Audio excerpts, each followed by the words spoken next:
The Marvel Cinematic Universe is in a tough spot right now. After a string of disappointing releases, I feel like a lot of people have checked out. And honestly, even as a fan, I almost did too. Secret Invasion broke me, you guys. But Agatha all along, against all odds and out of nowhere, really gave me some excitement again. The level of how much I enjoyed that show, along with news about changes inside the studio to focus on quality instead of quantity, really gave me some hope and some hype as a Marvel fan again. Brave New World kinda discouraged me, but Thunderbolts was really good, so I'm still here. That said, Ironheart. What a lovely surprise! Marvel was kind of hiding this for so long, and it even feels like they don't have that much faith on the show based on how little they're marketing it, but it's really great. Not perfect, but well above a lot of the things they've put out in the past. I'm glad I gave this show a shot. It's one of the good ones. It's one of the good ones. RiRi is an entertaining main character to watch. She's flawed, she's driven, she's talented. She also has a wonderful supporting cast around her. The characters here really shine, and the set pieces aren't bad either. There's a bit of a Mission Impossible vibe with the heists going on so far that I've been loving. We'll break down the episodes, talk about the characters, and really what makes this show charming and special. Ironheart stands out against all of the other Marvel Disney Plus shows, and we're gonna talk about why. Also, there's a very loud, very vocal group online hating on the show simply because the lead is a black woman. We can't convince people like that to give the show a chance because they already decided to hate it even before it came out. I mean, they review bombed it literally before it came out. It must be really sad to live that way. But no matter how loud they are, they can't change the fact that the show is actually really good. Anyway, Ironheart. Please be warned, there will be spoilers. The first episode begins with RiRi being kicked out of MIT, and I thought this was really funny. You want me to be small, but I refuse. RiRi, that's a hot pile of garbage. Who here asked you to be small? I get it, you know, obviously it's hard for people who think outside the box to fit into the box, and MIT is a big fancy box, but it's still a box. RiRi doesn't fit in, she takes her suit and gets out of there. There's a funny moment where she's using the school's AI in her suit, and because she's expelled now, they revoke her access, which, same. Literally, the day I graduated college, they kicked me out of the Wi-Fi. Shady whores. RiRi's at home and she's at her lowest, but she's still not given up on her dream. She wants to keep improving her suit, so she's looking for ways to do that. Also, while RiRi's at home, it becomes clear that there's something in her past that's still haunting her. RiRi's got that thing that I always love in my fictional stories. She's got unresolved trauma. Yes, Miss Unresolved Trauma is here. We love her, she always brings the drama. Sorry to RiRi that she has unresolved trauma, but I'm happy for me. RiRi gets a job offer to join a shady group, and because she doesn't really have a lot of other options, she goes to them. For her job interview, she gets locked up in an elevator filling up with gas. And funnily enough, this is exactly what it's like to look for a job in 2025. They did this to me in an accounting firm. I did not get the job. I know RiRi's getting criticized right now online for joining a gang, and I get it, I get the criticism. People online are saying she's very smart and she spent a year working in Wakanda, huge tech companies, heck, governments would be fighting over themselves to have her, to hire her, and she'd be paid pretty well, true. But that is part of her character, though. She makes it clear that she doesn't want to do that. She doesn't want a corporate day job where she has to report to a boss and clock in and clock out and follow rules. She doesn't want that. You might think that's not a practical choice, but since when have main characters ever been practical? Also, I get it. If I could choose between a job that pays really well and still allows me a lot of free time to work on my personal projects, or a probably very demanding corporate full-time job that takes up my time and wouldn't pay as well, do I have to say it? Do I have to say which one I'm going to choose? It's a shame that she's doing what is technically crime, but we wouldn't have a show now, would we, if she decided to work at Google? Anyway, RiRi gets the job and she receives a sign-in bonus. She uses that money to fix her suit and build an AI. Because she's using a brain scan to build her AI, surprise, surprise, one of my favorite creative choices from the show. Her AI unexpectedly takes the form of her dead best friend. I didn't see that coming. I didn't watch any of the trailers for the show. I was gooped. See, that's Miss Unresolved Trauma's work showing up again. That's why we love Miss Unresolved Trauma. This is Unresolved Trauma. By the way, real quick, if you're still enjoying this video and want more of this content, please feel free to like or comment. I'm a small channel and that would be really helpful. Thank you. Maybe even subscribe. Episode 2 starts with RiRi dealing with Natalie, her new AI. You got a boy in here? No, a girl?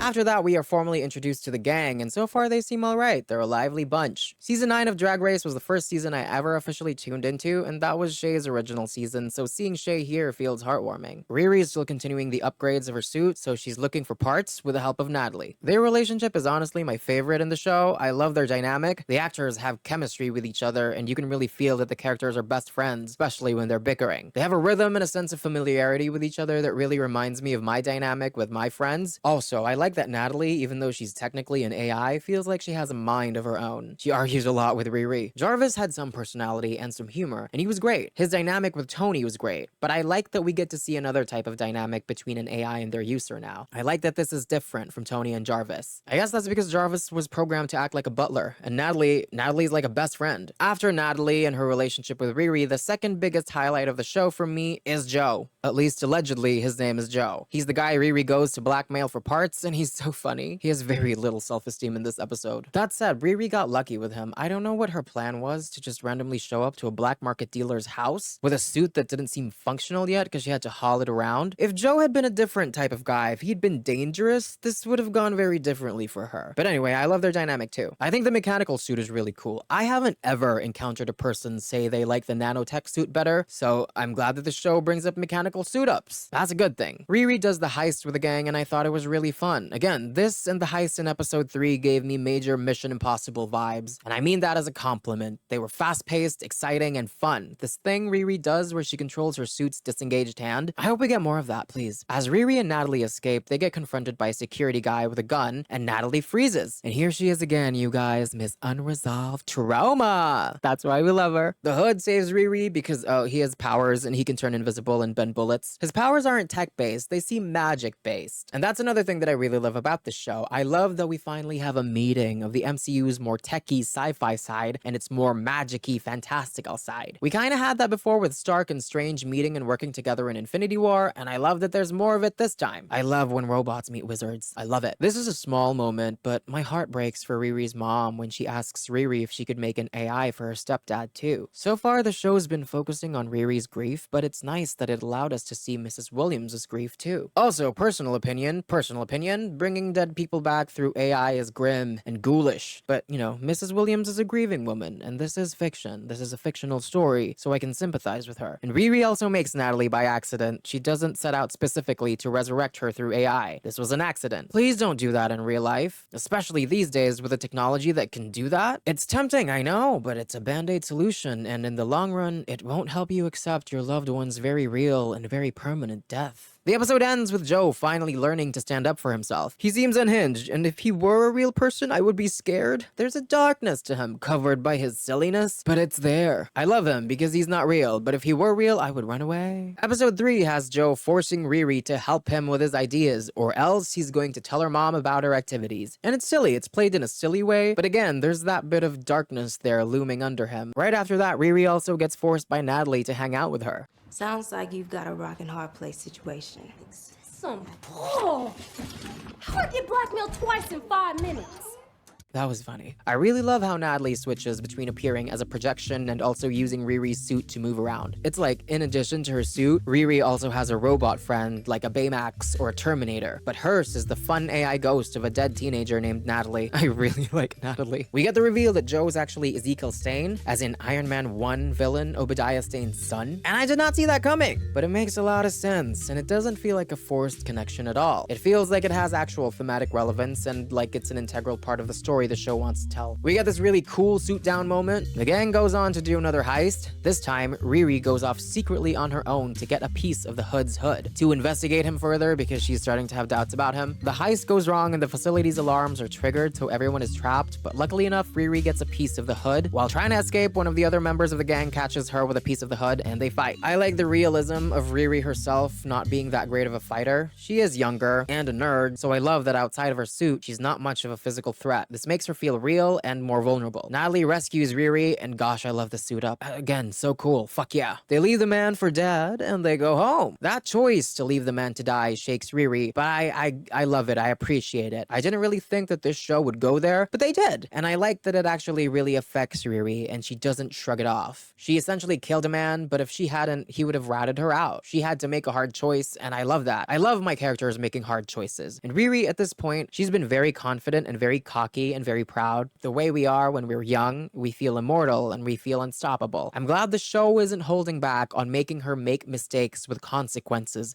and making her make tough decisions. That's how we get character growth. The Hood is saddened by his cousin's death and he's talking to some entity at the end of the episode. Some magic shit happens. I'm into it. I love it. I have spent all of my Mephisto theories in the WandaVision days, so you guys do that. I'm just going to wait, nod, and smile. I'm done theorizing. So that's what's been happening so far. I just have to say, this is television. I really feel like Marvel has finally learned how to do TV properly because the show really feels like a TV show. You know what I mean? It doesn't feel like a chopped up movie. I feel like they've finally figured out how to make use of the strengths of the series format. I didn't think I would be this invested or excited about the show. I put on episode 1 on my way to sleep and I ended up watching all 3. After Thunderbolts being as good as it was, so far this is seeming like another step in the right direction for Marvel. I am really glad though that the episodes are now 40 minutes and longer. I hated the 30-minute episodes because this is TV. The runtime is there and it's meant for you to write and build characters. It's an opportunity to flesh them out. You might think that a 10-minute difference between a 30-minute show and a 40-minute show is small, but it isn't. Especially if they add up to 6 or 7 episodes, that's a whole hour, that's 60 minutes. So yeah, I'm glad for the runtimes, and the episodes don't feel long at all. In fact, they feel like they can breathe more now. Episodes 1 and 2 are only starting to build and flesh out the world and the characters, so they're slower in comparison to episode 3, but episode 3 really swings by.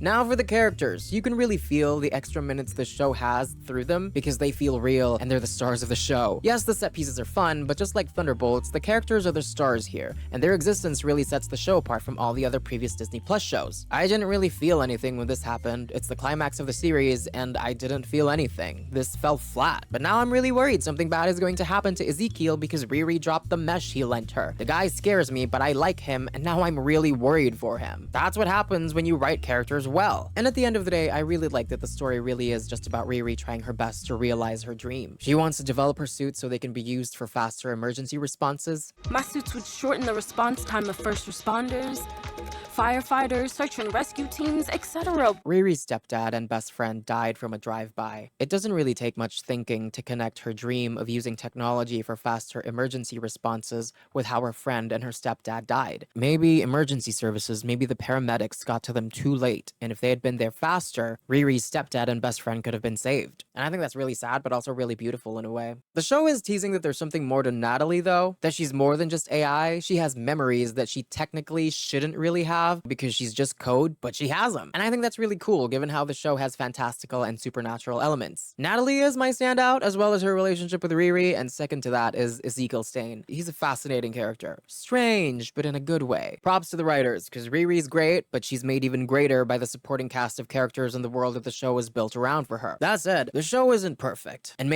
probably this is because only 3 episodes are out, but if I had any criticism so far, it'll be towards the Hood. So far in these 3 episodes, he's kinda just there. But again, it's probably because we're only 3 episodes in. So far, the focus has been on building RiRi and her supporting characters, her friends and family, so I'm not making any final judgments about the Hood yet. We're definitely only starting with him, especially with that tease at the end.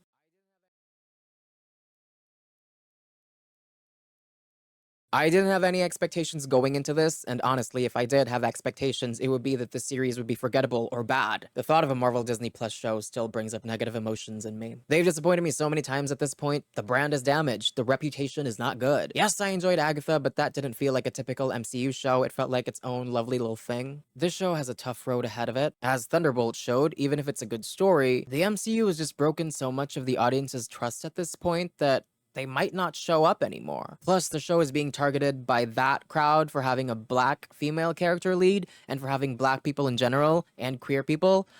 Get a job, losers. But as I said, just like Thunderbolts, this will be good for the MCU in the long run. We need good word of mouth again and a good reputation about quality again, and this is just gonna add to that. Ironheart, what did you think of it? Did you love it? Did you hate it? Did you also get trapped in a poison room for a job interview? Please tell me in the comments down below. I would like to know. That's it for me. I'm out.